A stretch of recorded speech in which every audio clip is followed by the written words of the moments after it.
Olá, queridos irmãos, sejam muito bem-vindos a mais um estudo aqui do GEAL, o Grupo Espírita Amigos da Luz, que une o Japão, o mundo inteiro nessa corrente do bem, de amor, de paz, estudando essa doutrina maravilhosa, a doutrina dos Espíritos, o Espiritismo, que revive Jesus e traz nos nossos corações aquele desejo de melhorarmos, de irmos nos aperfeiçoando, de sermos, né, um pouquinho melhores que ontem, um pouquinho piores que amanhã, e vamos melhorando de pouquinho em pouquinho, pouquinho em pouquinho, até que a gente consiga chegar num grau de evolução de um homem moral, de um homem da forma que Jesus nos pediu, que ama uns aos outros, que ama até mesmo os inimigos, melhorando, melhorando.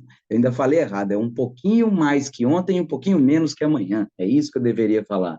Sempre na busca pelo aperfeiçoamento, pela lapidação do nosso coração, do nosso eu. Seja muito bem-vindo ao nosso estudo. Bom dia para quem está de bom dia, boa tarde para quem está de boa tarde, boa noite para quem está mais à noitinha. Afinal, aqui conectados com a gente já tem os 3 tempos do dia, todos aqui unidos neste vínculo de amor e paz, ainda que à distância, mas pela tecnologia, as bênçãos e dádivas da internet, a gente fica assim, ó, com o coração juntinho, pregadinho um do outro, para que a gente possa estudar juntos. Para começar com muita paz, muita luz, fechemos então nossos olhos, elevemos o nosso pensamento ao alto e neste momento entreguemos nós a Deus.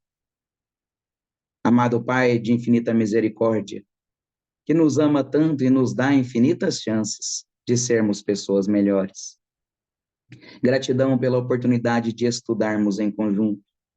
Obrigado por nos permitir, ainda que longe um do outro, pelos meios físicos, nos encontremos muito mais que pelos laços tecnológicos, mas pela afinidade do pensamento, pelas boas energias e pela conexão de nossos corações, que faz com que as distâncias sejam rompidas e que sejam encurtadas, ao passo que podemos sentir o calor de cada um aos nossos lados. Confiados na assistência divina, confiados nos mentores deste trabalho, nos nossos mentores e anjos da guarda, confiados em Jesus, nosso mestre e maior modelo. Vamos dando início a mais um estudo do GEAL, hoje para estudarmos em conjunto este capítulo tão importante do Evangelho, de graça recebestes, de graças dai. Confiados no mais alto, no supremo, na energia que vem direto de Deus, a inspiração para o estudo da noite. Graças a ti, querido Pai, que assim seja. Mais uma vez, bom dia, boa tarde, boa noite. Vamos então para o nosso estudo. Hoje a gente inicia o capítulo 26, de graças recebestes, de graças dai, ou dai de graças o que de graças recebestes, da forma que foi traduzido, não altera o conteúdo que Kardec nos trouxe neste capítulo. Um capítulo que é, de fato, curto, mas que tem um significado muito grande. Hoje vamos com duas leituras, o dom de curar e as preces pagas. Restaurai a saúde dos enfermos, ressuscitai os mortos, curai os leprosos, expulsai os demônios. De graças recebestes, de graças dai. São Mateus, capítulo 10, versículo 8. De graça recebestes, de graça dai, afirmou Jesus a seus discípulos. Por este preceito, determina que nunca se deve exigir pagamento por aquilo que não se pagou. Ora, o que haviam recebido gratuitamente foi a faculdade de curar doentes e expulsar demônios, isto é, maus espíritos. Esse dom lhes foi dado gratuitamente por Deus, para alívio dos que sofrem e para contribuir na propagação da fé. E Jesus lhes recomendava: não fizessem dele um comércio, nem um objeto de especulação, tampouco um meio de vida. Jesus, em seguida, declarou aos seus discípulos, diante de todos os que escutavam: guardai-vos dos escribas, que se ostentam passeando com longas túnicas, e se deleitam em saudados publicamente e em ocupar os primeiros assentos nas sinagogas, bem como os primeiros lugares nos festins, que, sob o pretexto de longas preces, devoram as casas das viúvas, Tais pessoas receberão, por isso, uma condenação mais rigorosa. São Lucas, capítulo 20, versículo 45 e 47, e também São Marcos e São Mateus, nos seus respectivos livros. Jesus também afirmou: não cobreis por vossas preces, não façais como os escribas, que, sob o pretexto de longas preces, devoram a casa das viúvas, ou seja, usurpam as fortunas. A prece é um ato de caridade, um impulso do coração. Exigir pagamento pela prece que se dirige a Deus por outra pessoa significa transformar-se em intermediário assalariado. A prece, então, converte-se em fórmula, cuja extensão é proporcional à soma que rende. Ora, de duas uma, Deus mede ou não mede suas graças pelo número de palavras, se necessário, muitas, porque pronunciar poucas ou quase nenhuma pelos que não podem pagar é falta de caridade. Se apenas uma basta, o excesso é inútil. Por que então recebeis por elas? Trata-se de uma atitude criminosa. Deus não vende os benefícios que concede. Portanto, fundado em qual grau, qual razão, aquele que nem ao menos é distribuidor deles, que não pode garantir-lhes a obtenção, exigiria pagamento por um pedido que pode ficar sem resultado? É impossível que Deus condicione um ato de clemência, bondade ou justiça que se solicite de sua misericórdia à soma em dinheiro. Do contrário, se a soma não fosse paga ou fosse insuficiente, a justiça, a bondade e a clemência de Deus permaneceriam em suspenso. A razão, o bom senso e a lógica demonstram ser impossível a Deus, perfeição absoluta, delegar às criaturas imperfeitas o direito de negociar sua justiça. A justiça de Deus é como o sol, serve a todos, pobres e ricos. Se é considerado imoral traficar os benefícios de um soberano da terra, lícito seria vender-os do soberano do universo? As preces pagas contêm ainda outro inconveniente. Quem as compra supõe-se habitualmente dispensado de orar, porque se julga quite ao entregar seu dinheiro. Sabe-se que os espíritos são tocados pelo fervor do pensamento daquele que se dirige a eles. Qual pode ser o fervor daquele que encarrega outra pessoa de rezar por ele, a troco de pagamento? Qual é o fervor dessa outra pessoa quando delega seu mandato a outra, e este a outra, e assim sucessivamente? Não seria reduzir a eficácia da prece ao valor de moeda corrente? Que assim seja. Nessas primeiras duas leituras, eu vou dando pontapé para depois vocês seguirem, né, na fala, porque a gente começa pelos os piores e vai para os melhores. É assim que funciona. Então, daqui a pouco eu vou passar para vocês. Como diria Adalberto, nós temos duas leituras em que o Kardec traz a pedagogia. Jesus traz o ensino, Kardec traz a pedagogia. Sem influência, vamos dizer, de certa forma direta, psicografada por espíritos, talvez por influência indireta apenas do pensamento. Mas aqui já vem um choque, uma chicotada no nosso lombo, como diria, que nós, espíritas, nos julgamos merecer o céu, merecer a vida eterna, merecer a salvação, como diria assim nas frases que o Cristo trouxe, simplesmente por estarmos estudando a doutrina. Ou muitos religiosos que acham que já compraram o seu lote ou a sua casinha no céu. Porque a gente tem a mania de pensar assim, ó, eu já estou estudando, eu já estou no caminho certo, eu já estou salvo. Mas por que eu estou trazendo, em vez de eu comentar só sobre a prece, eu estou comentando sobre nós? Porque o que Jesus quis trazer, quando ele fala do de graça, se de graça recebeu, de graça você dá, a gente tem o costume aqui na Terra de nos achar tão suficientemente bons e bastantes que a gente não precisa, muitas das vezes, nos preocupar com o que nos espera. Ah, mas eu já estudo o espiritismo, eu já sou caridoso, eu já faço tudo de graça, então tá tudo pronto para mim lá no céu. Então não estou dando de graça o que de graça eu recebi, porque eu estou esperando um troco. Eu faço a caridade para que eu possa recuperar dos meus erros. Comércio. Eu faço a caridade para que eu possa merecer um lugar melhor no plano espiritual. Comércio. Eu sou uma pessoa que estuda muito o espiritismo e divulgo a doutrina espírita porque eu quero iluminar mais mentes. Comércio. A caridade mais meritória de todas as virtudes é a caridade despretensiosa, porque ela começa, e eu até estou trazendo mais esse tema, que daqui a pouco eu tenho uma palestra sobre esse tema, e aí o pensamento acaba vindo lá, mas tem muito a ver que aqui, a caridade ela não é o ato material, ela não é o ato da atitude, essa é a caridade física. Então, quando eu vou orar por uma pessoa, eu estou fazendo uma caridade física, ainda que a oração não seja física, mas é uma caridade física. A caridade verdadeira que Jesus nos pediu, de amar uns aos outros, ela começa no pensamento, muito antes da atitude, porque tudo que eu faço foi pensado. Se eu quiser, por exemplo, levanto o mouse, primeiro eu pensei, eu tenho que levantar o mouse, e aí eu mandei o impulso do cérebro para a mão, e a mão pegou o mouse e levantou. Então, tudo que a gente faz é pensado. Então, começa no nosso pensamento.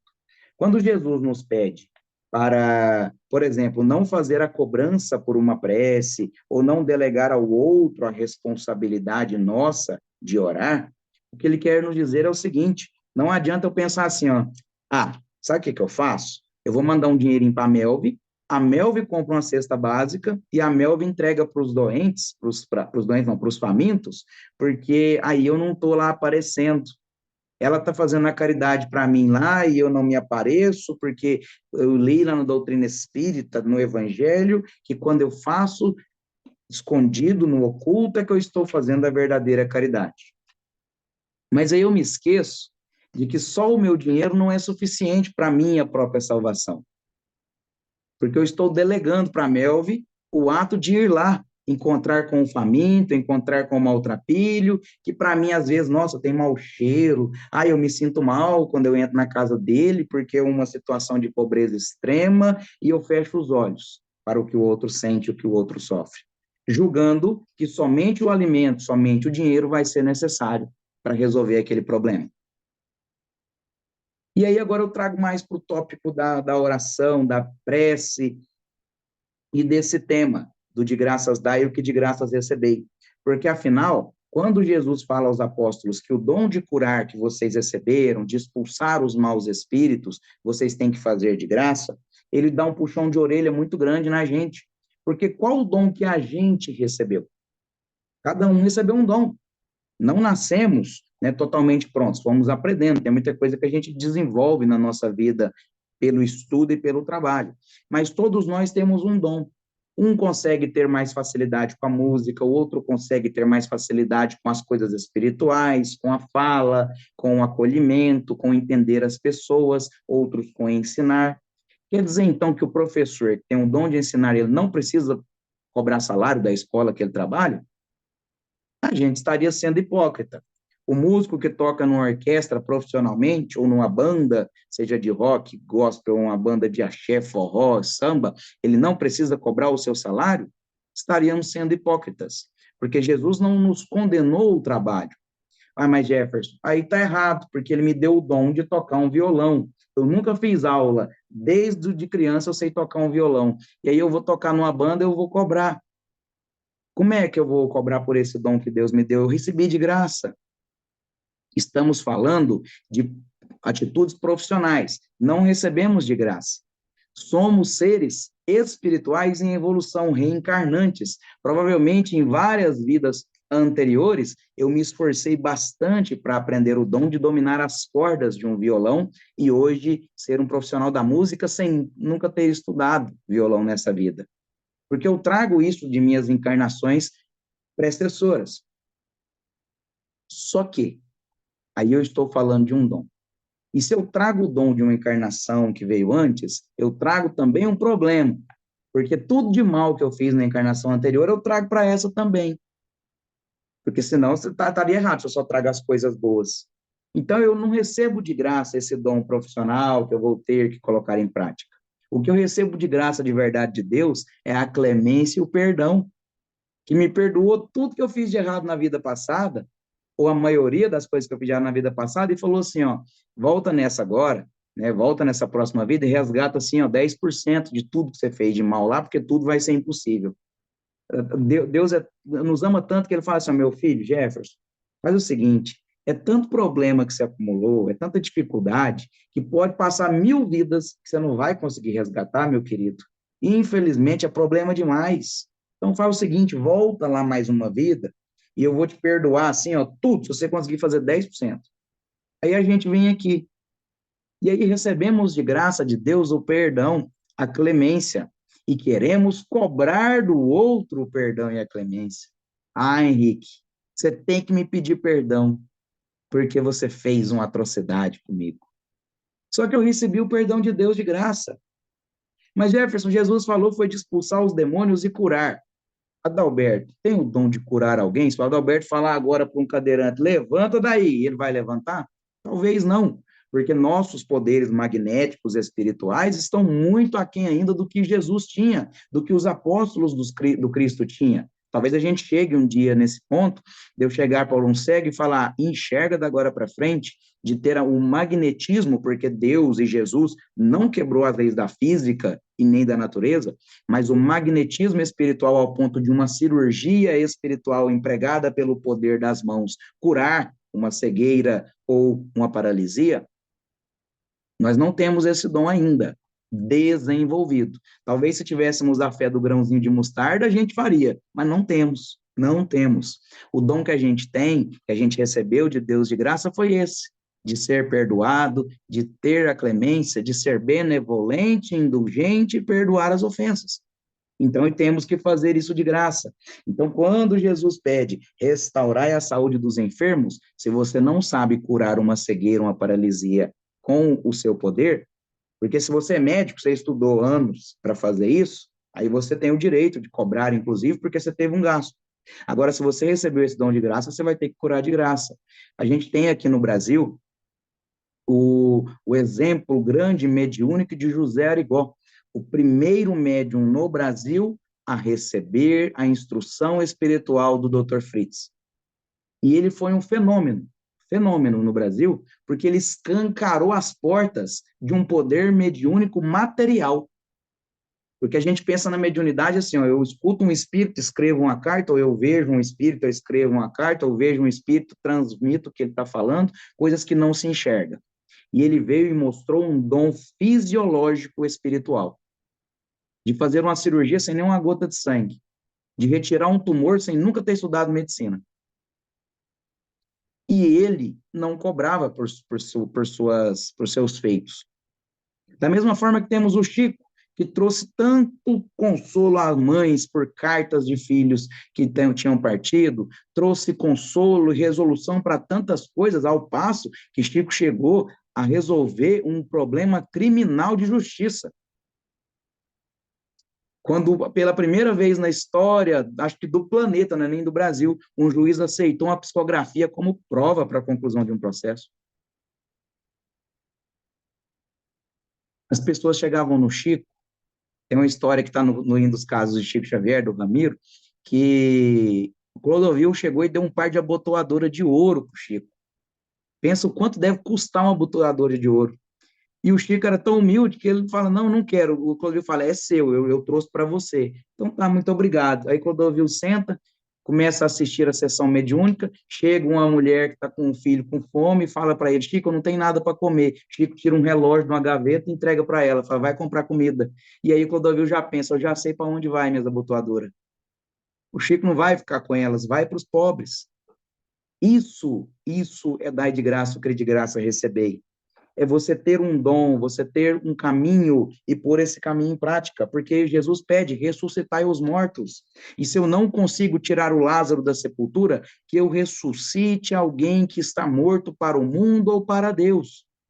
Que eu chegue para uma pessoa em condição de rua, que muitos passam e viram os olhos para fingir que aquela pessoa não existe, e falo para ela, bom dia. Que o seu dia, apesar de difícil, seja abençoado.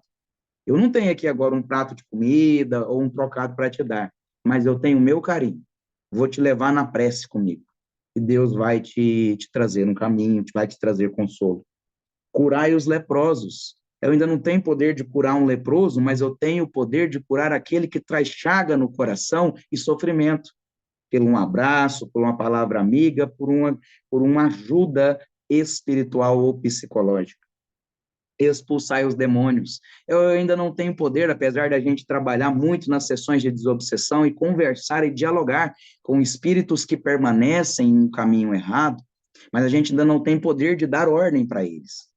Mas a gente pode os acolher, a gente pode mostrar para eles que, independente de toda a atrocidade que eles estejam fazendo, até mesmo para nós ainda os entendemos, porque também somos espíritos errantes e também permanecemos no erro. De graça recebestes, de graças dai. Uma frase, um pouco mais de 10, 12 palavras. Uma frase, que traz um significado tão pesado que mostra para a gente assim, ó, Jesus te perdoou, Deus te perdoou. Mas será que você merecia esse perdão? Será que o outro também não merece esse perdão? Será que o outro não merece também isso que você recebeu? A clemência, a indulgência, a benevolência, o perdão? Essa frase talvez resuma todo o capítulo daqui para frente, que a gente vai estudar ainda por mais uma semana, pelo menos, e talvez tudo que a gente vai falar daqui para frente, mas que tem um peso muito grande, porque quando a gente olha para dentro, que a gente fecha os olhos, ressignifica isso no nosso pensamento, nos colocamos no juízo final, porque o nosso pensamento começa a pensar assim, ó, eu estou fazendo, ou eu estou deixando de fazer? Eu estou acumulando mais problemas ou me desfazendo dos meus problemas? Eu estou acumulando mais advogados para me defender, porque o Emmanuel disse que o bem que fizeres é teu advogado em toda parte, então eu estou acumulando mais advogados ou acumulando mais inquisidores? O que eu estou fazendo da minha encarnação? Fica esse ponto. E aí que nós espíritas, como eu comecei, eu termino. É aí que nós espíritas caímos do cavalo, como diz aqui no Brasil, onde nós temos o choque da realidade. Porque não adianta só estudar a doutrina, não adianta só professar Kardec e Jesus, se o nosso coração, o nosso sentimento, que precede a palavra e precede a atitude, ele não for um pensamento e um sentimento caridoso. Vou passar agora para quem quiser, né? Eu não vou pôr nome por enquanto, então fica à vontade. Daqui a pouco a gente começa a chamar fulano. Pode ir, meu. Então, Jefferson, mas assim, ó, então vamos raciocinar, né? Se eu fui perdoada por Deus em uma dos meus erros, dos meus defeitos, né, das minhas dificuldades. E aí nessa vida eu sou colocada de frente novamente com aquela dificuldade.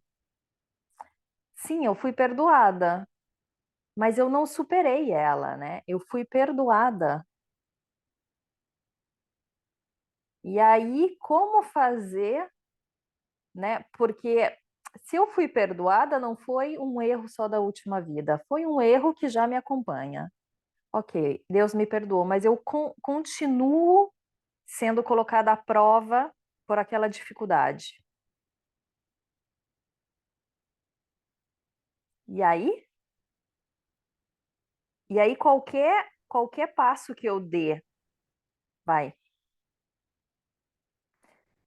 É porque eu não estava entendendo se era retórico ou você queria que eu falasse, mas vai, continua. Vai. Não, e aí como que eu me comporto, né? Porque, claro, que existem situações da vida que elas se repetem. Nós, como espíritas que estudamos a doutrina, nós sabemos que as situações se repetem porque eu não aprendi a lição. Então, ela vai se repetir enquanto eu não aprendo essa lição. Mas às vezes a gente se depara com uma situação que é constante, né? E aí a gente se pergunta: ok, eu tenho dificuldade em dar um passo à frente. Eu continuo errando. Vejo, analiso que no caminho essa situação já tomou um outro significado, mas eu ainda tenho dificuldade. E quanto mais a gente pensa, quanto mais a gente interioriza essa certeza, é mais complicado de saber qual direção tomar, né? Agora eu deixo para vocês.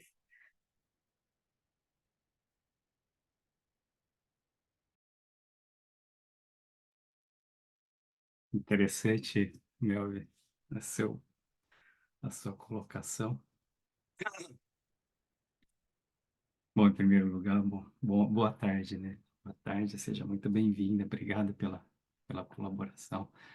O Jefferson comentou também, trouxe para a gente já essas pegadas que deixa a gente até atordoado, não sabe nem por onde a gente começa, na verdade, né?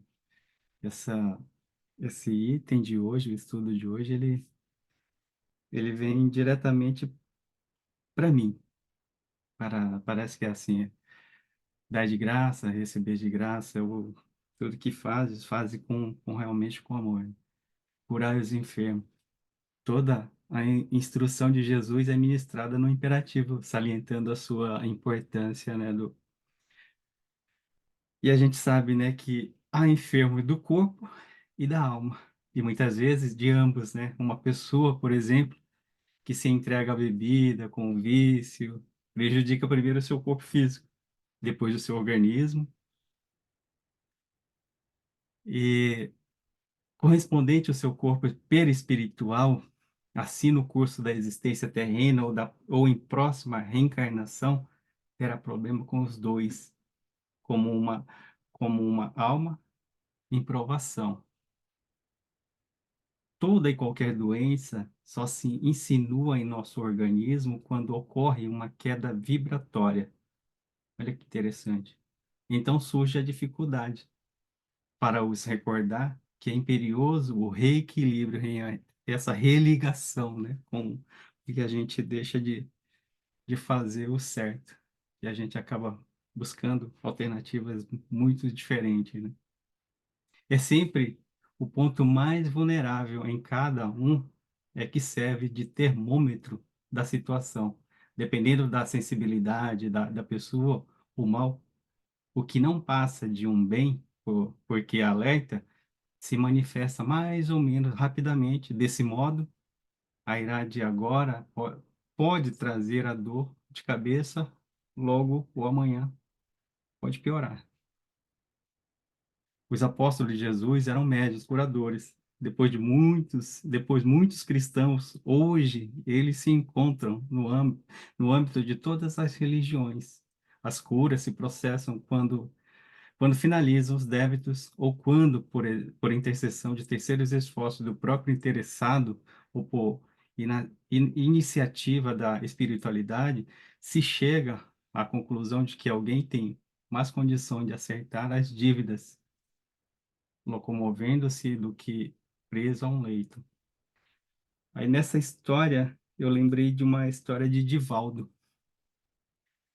que ele começa a falar, né, que o mestre iniciava o seu ministério conforme anunciava, né, os antigos profetas. A sua voz cantava o hino das bem-aventuranças, convocando as vidas à abnegação, ao dever, à pureza de sentimentos. De imediato, como o celeste taumaturgo, né? Ele começou a demonstrar o poder de que se encontrava investido, diminuindo as imensas cargas de aflição que pesavam sobre os ombros vergados dos sofredores infelizes daqui da terra.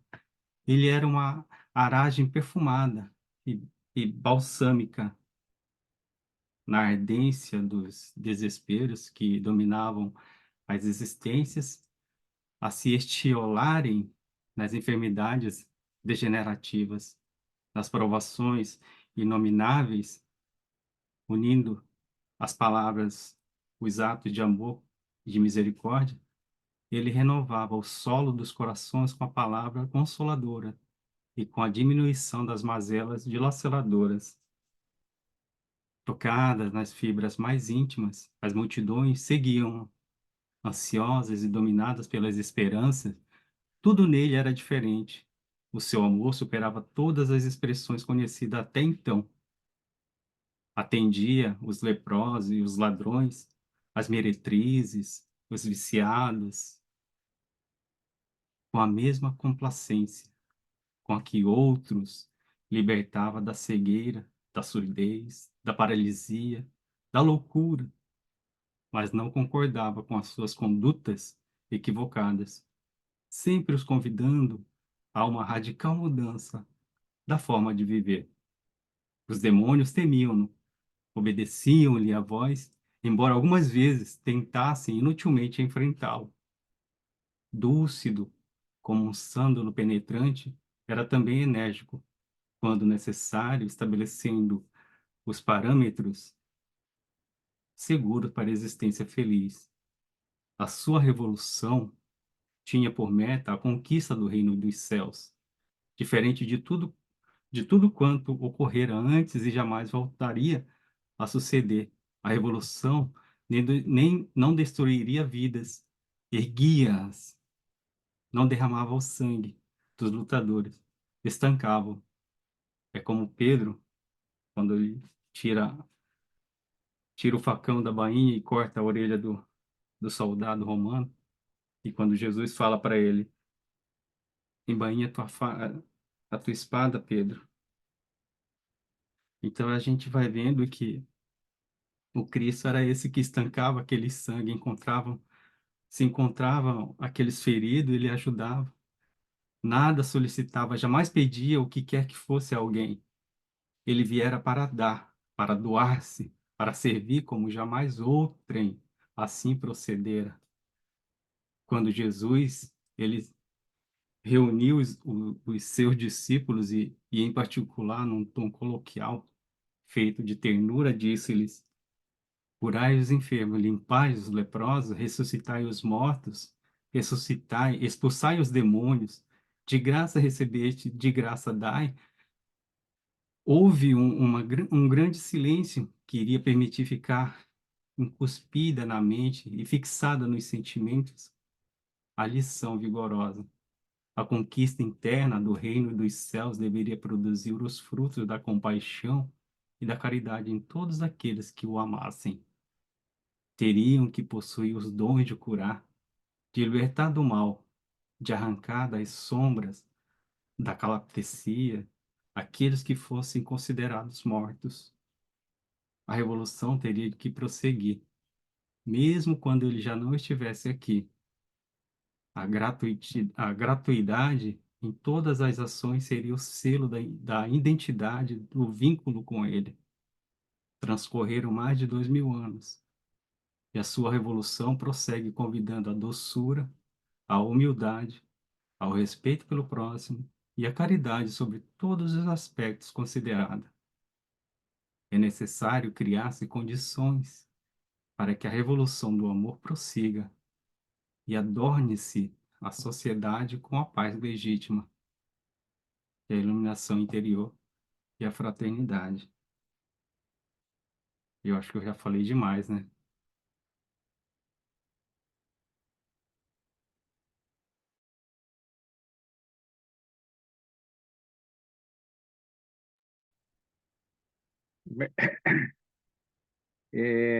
Bom, esse capítulo, ele é curto. Quando Kardec fez esse evangelho, ele, no 26, ele estava terminando essa, essa imitação do evangelho, que era imitação, né? Depois que passou a ser evangelho segundo o Espiritismo, né? Mas teve uma coisa interessante que ele fez um livrinho antes que era chamado Preces Espíritas. E, uma certa altura, ele colocou essas preces espíritas junto com o Evangelho.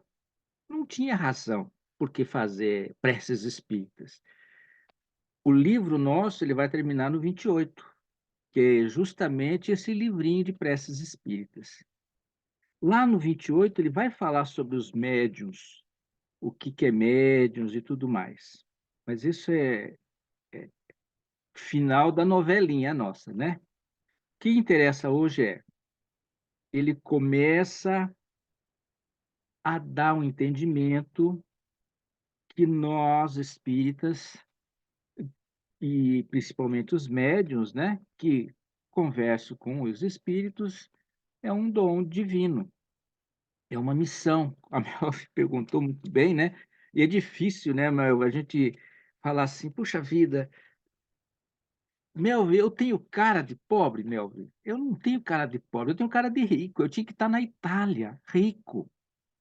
Trabalhei em Milão. Eu estou no Japão trabalhando em fábrica. Veja só, não dá. Isso é injustiça de Deus. Quando eu falo que no Espiritismo a gente aprende que não é assim, é tudo um processo.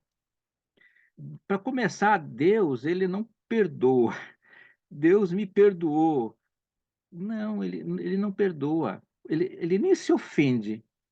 Deus não se ofende. Como ele não se ofende, ele nem perdoa, porque ele compreende, ele sabe que nós somos pequenos. A Nete Guimarães explica muito bem isso, né?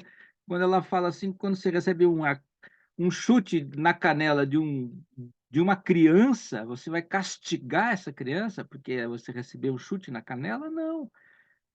Como a Melvi falou, né? Nós estamos numa fase de aprender. Mas quando a gente tem a conhece-te a ti mesmo, e a gente começa a entender quantas burradas a gente fez, ah, meu Deus do céu. A gente tenta assim, puxa vida, mas as reencarnações é para nós melhorarmos e seguirmos adiante. Então eu quero pagar tudo numa reencarnação só, né, meu? Ver assim, vou pagar tudo, né?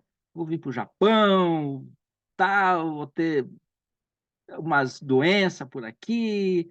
Aí a espiritualidade fala assim, olha, eu acho que não vai dar certo, né? Se você conseguir uma tarefinha nessa reencarnação, já andou um pouquinho. A gente vai parcelar. Então a espiritualidade ele parcela algumas situações para nós poder aguentar. Senão não vamos aguentar. Não tem jeito. Tudo de uma vez só, não. Vamos parcelar. E é muita coisa para nós pagarmos.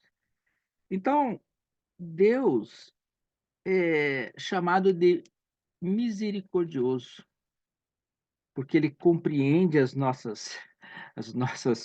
pequenez, e ele é misericordioso no máximo, né, claro, e ele parcela as nossas dívidas. Só que nesse processo tem uma coisa interessante, é o processo de você. Eu fiz mal para o Melvin, para a Eliana, para o Jefferson, para o Henrique, e eu vou ter que ter esse processo. O primeiro processo é o arrependimento. Eu me arrependo. Tem que ser do fundo do coração, um arrependimento sincero. Aí pedir perdão é uma etapa. O processo é arrepender, pedir perdão, e a outra é reparação das suas faltas. Pessoas, Kardec fala de expiação, né? Mas tem que expiar. Eu não gosto dessa palavra de espiar, eu gosto da reparação. Isso está, onde que está isso? Está no céu e inferno, tá? No céu e inferno. Reparação é tudo é um processo. Nós estamos em um processo.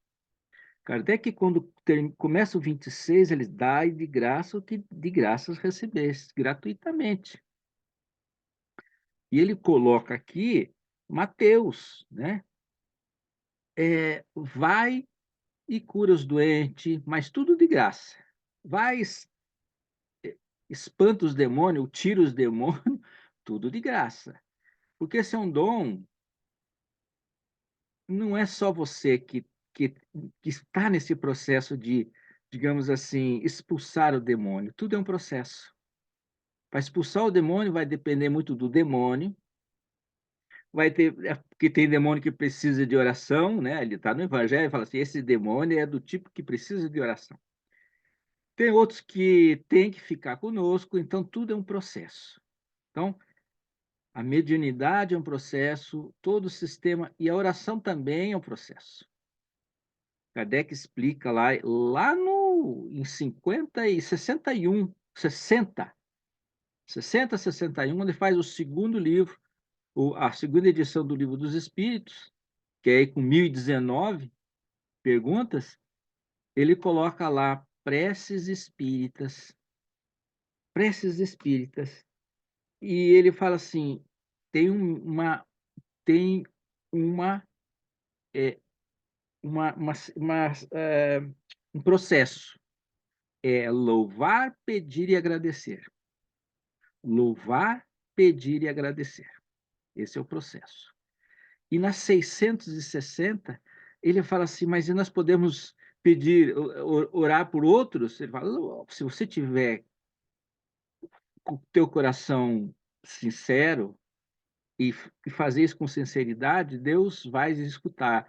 Os espíritos que estão respondendo, não é Kardec. Kardec pergunta, nós podemos orar por outros? Se você tiver, os espíritos superiores falam que se você tiver teu coração bacana, legal, ó, Deus vai atender você. Deus vem? Não, não vem. Não vem, Melf. Não vem.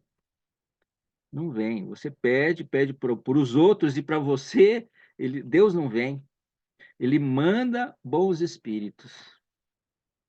Kardec explica o que é mandar bons espíritos. Ele fala assim, anjo da guarda, o anjo guardião. E os espíritos, ele fala assim, eles são obrigados. Então, Deus já antecipou o que você pode, porque veja só como Deus é misericordioso, ele já antecipa. Eu já vou deixar aqui um anjo da guarda para Eliana. Estou vendo que essa aí vai precisar de uma orientação, mas não vem fazer o teu serviço. Você vai ter que fazer. Aqui ele fala assim, e você, quando for solicitado para orar para alguém, não cobre. Porque o processo de orar, o processo de pedir, você é uma parte do processo só.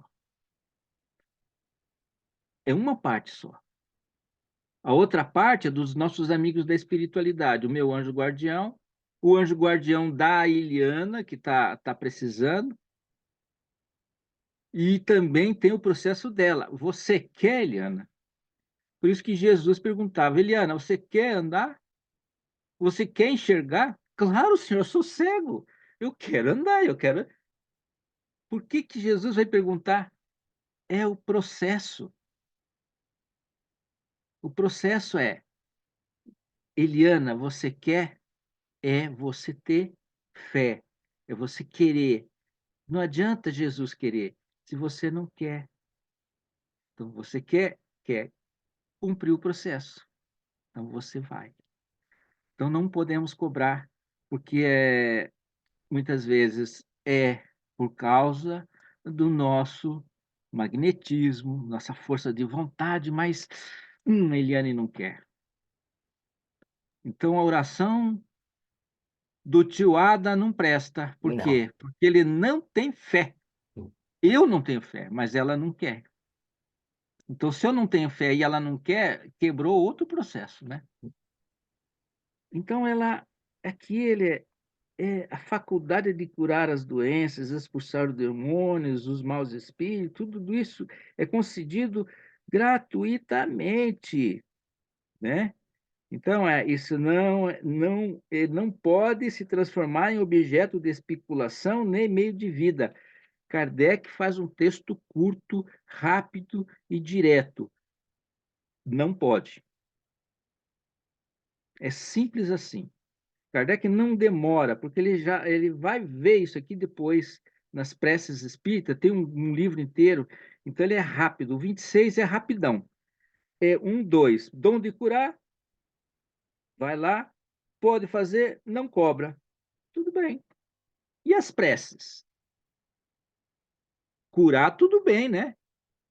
Eu não vou cobrar. Eliana, eu vou fazer uma pichincha para você, eu vou orar para você, eu vou curar você, não vou cobrar nada. Mas eu vou orar para você, uma prece longa, e aí eu vou cobrar uns euros aí, tá bom? Beleza? Ah, não é mais euro aí. Mas eu cobro em euro. A Melve paga em euro, né? Então, É, vou cobrar em euro. eu te pago em Também libras. libras, não dá, né? Não, Então, eu só queria. porque Kardec, desculpa, eu vou terminar. Kardec fala assim, a prece é um ato de caridade. prece é um ato de caridade, né? E se você cobrar, o que que é? Não pode cobrar. Se você cobrar, o que que é? É falta de caridade. Simples assim. Fale, Eliane. Não, eu só queria comentar, pegando a linha do Jefferson e da Melvi, o que você falou, se eu estou preparada a receber. No dia 18 de dezembro de 2019, eu tive um telefone dizendo que eu tinha câncer, leucemia, acute myeloid leukemia. E eu tinha que ir para o hospital, fazer mais testes, coisa que vai. E na minha cabeça a coisa não batia, porque eu e meu marido somos pessoas ultra fit, né? Saía às 6 da manhã, já estava no carro, academia, fazendo mil coisas. E os médicos não sabiam de onde veio essa leucemia. O meu clínico geral não sabia de onde veio a leucemia, porque todos os meus exames de sangue não apresentavam. E, particularmente, nesse caso, que ele falou, na sua idade, eu falei, tá bom, vai nessa, né? Na sua idade, pessoa de certain age, não? Eu falei, tá ok, eu vou. Fiz o exame de manhã, depois fomos comprar mais luzinhas para a árvore de Natal, e de tarde tive o telefonema. Eles não sabiam o que era. Fui no hospital, fui internada, era pré-Covid. E você teve contato com produtos químicos, com radiação, com coisa? Não, porque o cromossoma 7 foi, como é que fala em português? Tá abnormal, tá, não tá normal, foi deletado. Aí eu sempre tenho o evangelho comigo. Todos os dias a gente lê um pedaço, lê as preces e tudo mais. Aí eu fiquei pensando, não é dessa vida, deve ser da outra. O que que eu fiz de tão errado para receber isso, né? Aí eu fiquei pensando comigo, o que a vida está tentando me ensinar. Isso eu andando no quarto, isolada, no hospital, porque eu não podia fazer nada. Espera, que espera. 25 de dezembro começa a quimioterapia. E assim vai. Daí meu marido, a gente chocado, meu médico me telefonou 1000 vezes, querendo saber, olha, não perdi nenhum exame médico. E ninguém sabia de onde vinha. Daí eu falei, eu sei de onde que veio. Mas eu não podia falar para eles, porque eles não entendem essas coisas.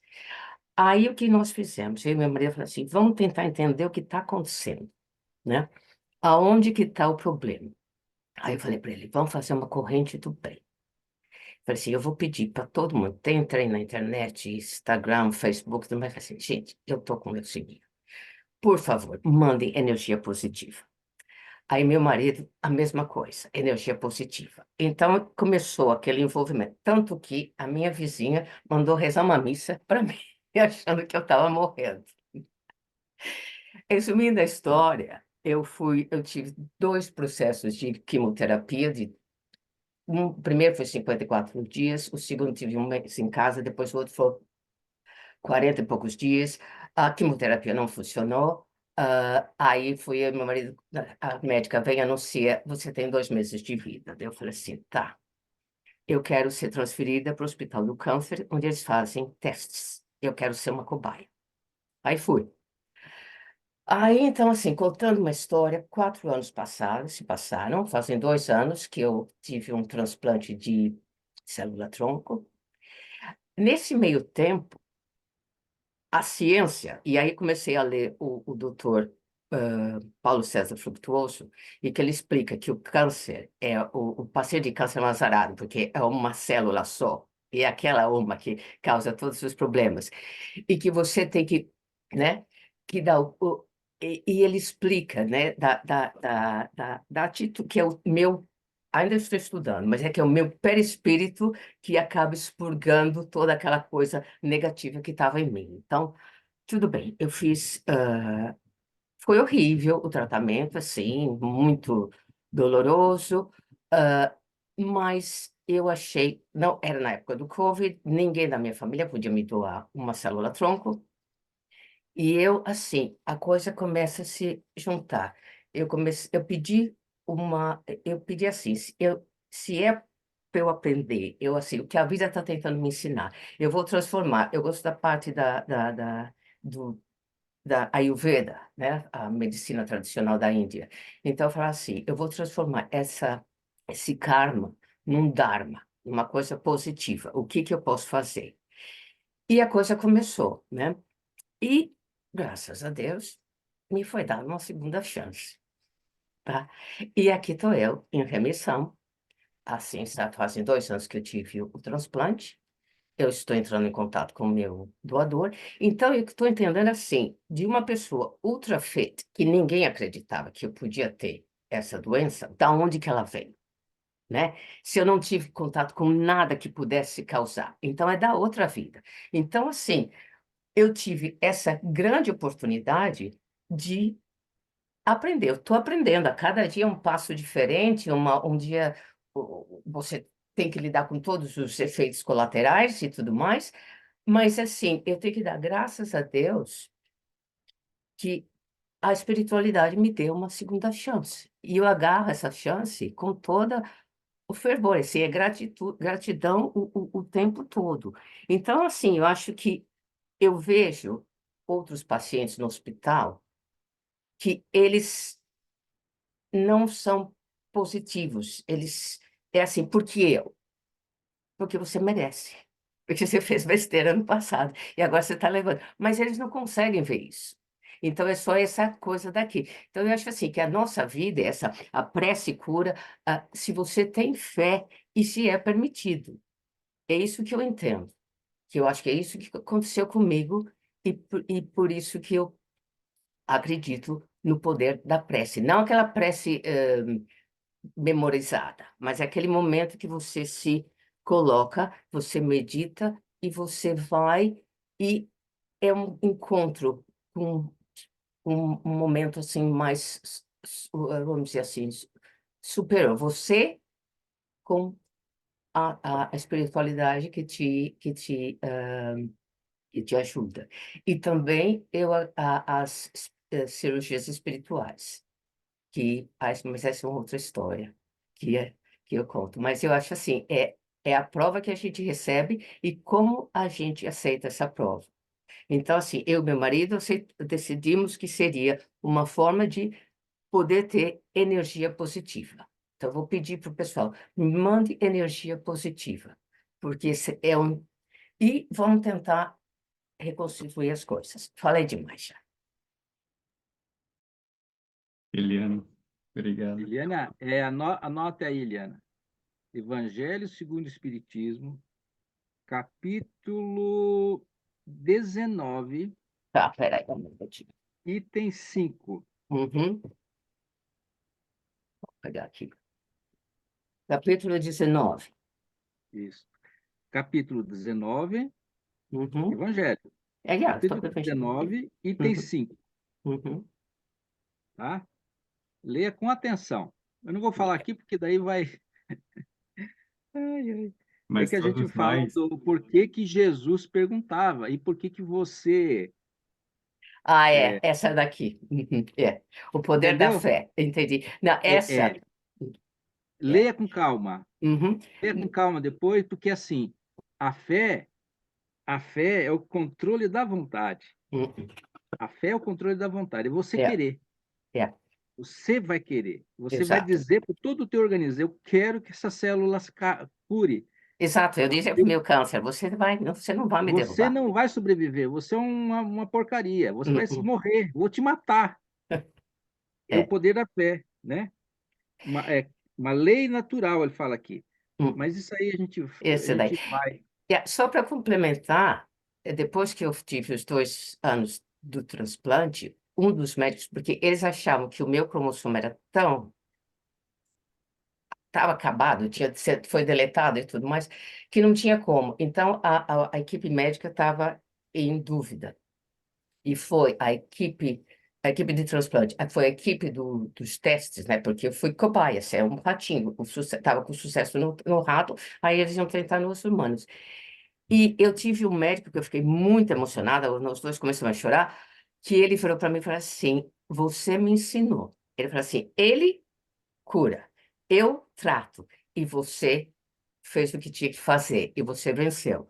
Ele falou assim: Nós éramos contra o seu transplante, porque você iria sofrer muito. Se sofrer, é o cão, né? Você vai para o fundo do poço e fica lá um bom tempo.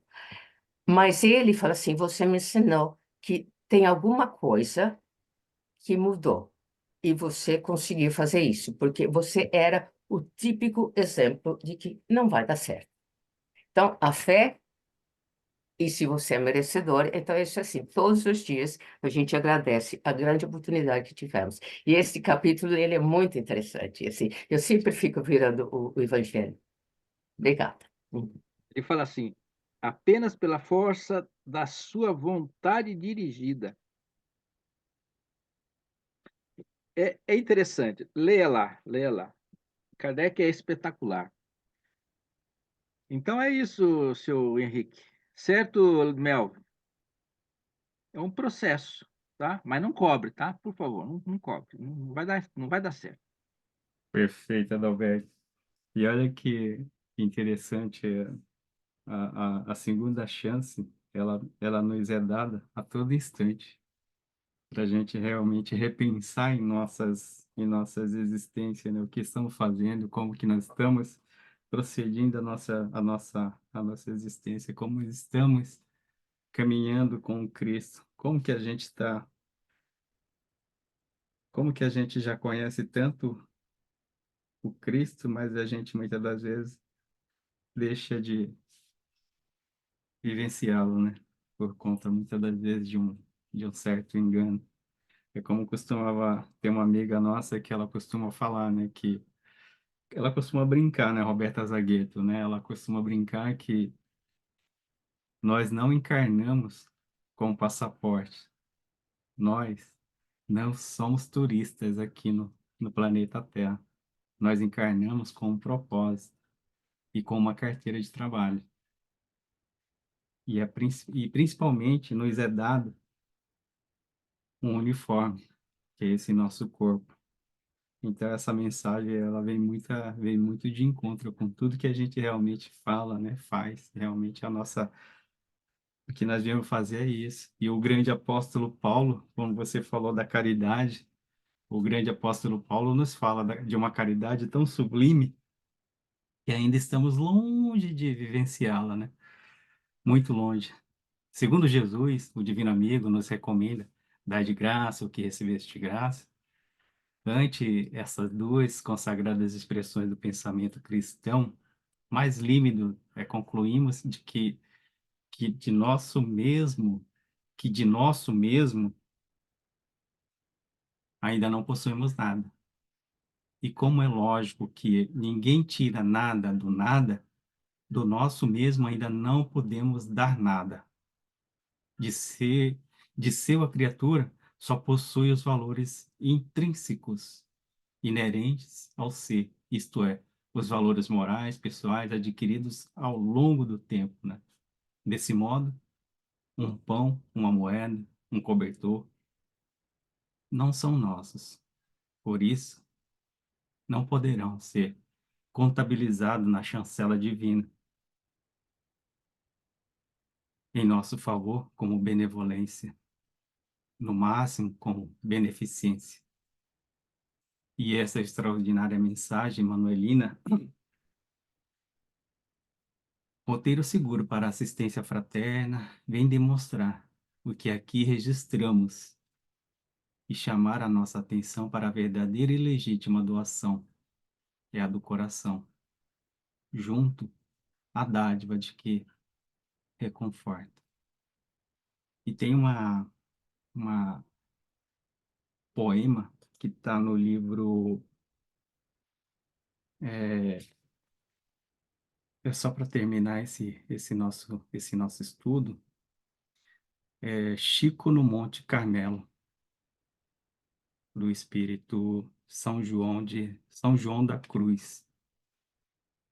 Eis o referido poema, né, que contém a essência do que se encontra a resposta, e a nós, e do Evangelho segundo o Espiritismo, duas obras-primas do Pentateuco kardeciano.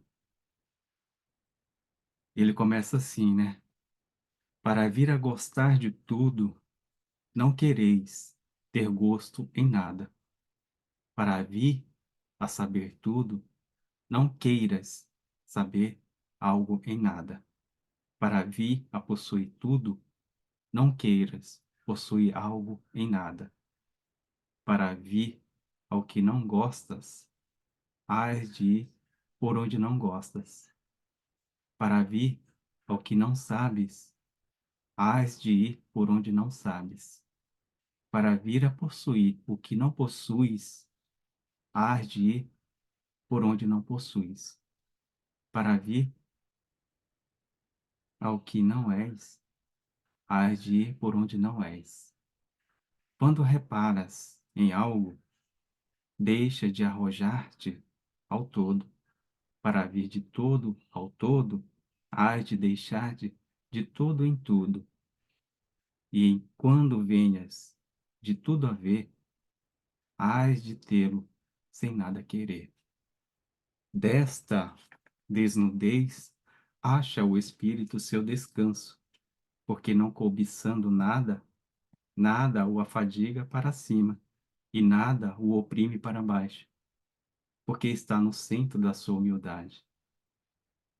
Gente, obrigado pelo evangelho de hoje, gratidão aos corações amigos. Então é isso, meus irmãos. Adalberto, Belve, queira falar mais alguma coisa só para complementar, fique à disposição, senão a gente já pode partir para o nosso encerramento. Eliana, por favor, fique à vontade.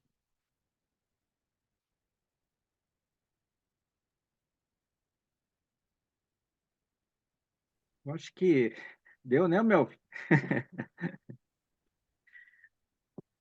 Fico feliz de ver a Melvin inteira e parece que engrossou a voz, hein? Ficou mais forte. Tá boa pra caramba. Melvin, minha querida Eliana, meu amigo Henrique, vamos fazer a nossa vibração? Por favor, Adalberto. Lembrando para os amigos que vão ver lá no nosso YouTube, compartilha. Se você gosta das nossas reflexões, que são muito simples, mas se você gosta, deixa lá sua pergunta ou o seu joinha e compartilha. Outras pessoas vão gostar, tá bom? Nós estamos com mais de 400 pessoas inscritas no canal. Precisamos de mais, tá bom? Vamos agradecer, vamos pedir e vamos louvar. Vamos louvar a Deus, tudo bondade, misericordioso, que nos parcela as nossas dívidas. Ele possa ser sempre a nossa meta, a tê-lo no nosso coração. Vamos pedir que os bons amigos do alto, que Deus nos indica, sempre estejam conosco. E vamos agradecer a esses amigos protetores que nunca desistiram de nós, sempre estarão aqui nas nossas maiores dificuldades, nos nossos maiores medos, sempre estão do nosso lado.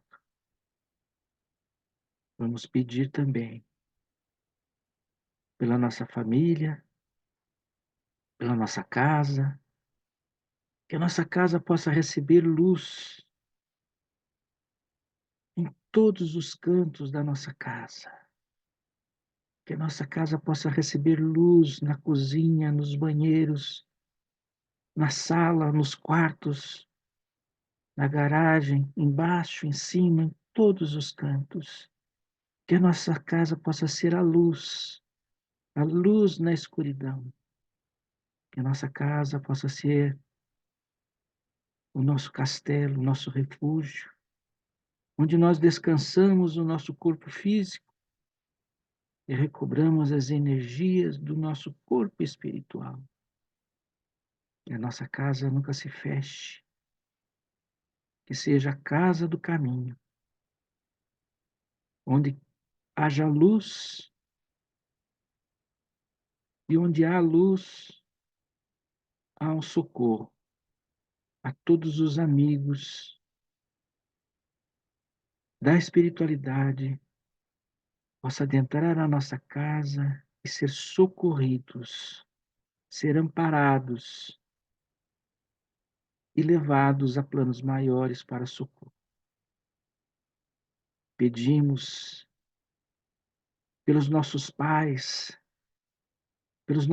encarnados e desencarnados, pelos nossos filhos que estão no Japão, que estão no Brasil, pelos nossos netos, pelos nossos amigos, pelos nossos parentes, por aqueles que estão pensando em suicídio, que eles possam ser amparados, por aqueles que estão em hospitais com doenças graves como o câncer, que eles possam ser aliviados e ter esperança no seu coração. Tudo vai dar certo. Pelos presidiários, pelos homeless e por todos aqueles que estão governando países que estão em conflitos. E Jesus possa acalmar o coração de todos. E que nós possamos sentir Jesus em nossos corações. Pedimos que a nossa querida amiga Eliana possa fazer a nossa reflexão final. Que Jesus abençoe. Que assim seja.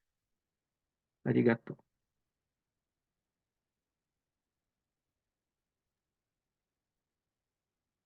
Então, vamos mais uma vez fechar os nossos olhos, elevar o nosso pensamento a Deus, nosso Pai, a Jesus, nosso Mestre, agradecendo a oportunidade que temos de nos reunir nesta sala virtual, agradecendo a espiritualidade amiga que nos ampara, que nos intui e que nos dá o apoio que necessitamos. Agradecemos a todos os nossos irmãos que aqui se encontram e aqueles também que vão assistir mais tarde, a oportunidade que temos de todos os sábados aprendermos, nos aprimorarmos e poder praticar aquilo que aprendemos. Que a cada dia possamos levar um pouco da nossa luz àqueles que necessitam, porque essa é a verdadeira prática do Evangelho, de auxiliar, caridade, amor, sem olhar a quem. Então, nós agradecemos esta oportunidade que temos de estudar, de nos aprimorarmos e assim expandir e espalhar o amor, a caridade, sem olhar a quem. Graças a Deus. Graças a Deus. Obrigado. Obrigado, Eliana. Obrigado, Adalberto. Mais uma vez, agradeço o Melvin e a todos e aqueles irmãos que irão nos acompanhar futuramente no YouTube. Sejam muito bem-vindos, seja abraçado por essa luz divina que nos envolve e que envolva a todos. E assim sucessivamente, que convidamos a todos para o Evangelho da próxima semana. Um grande beijo no coração de todos e até a próxima.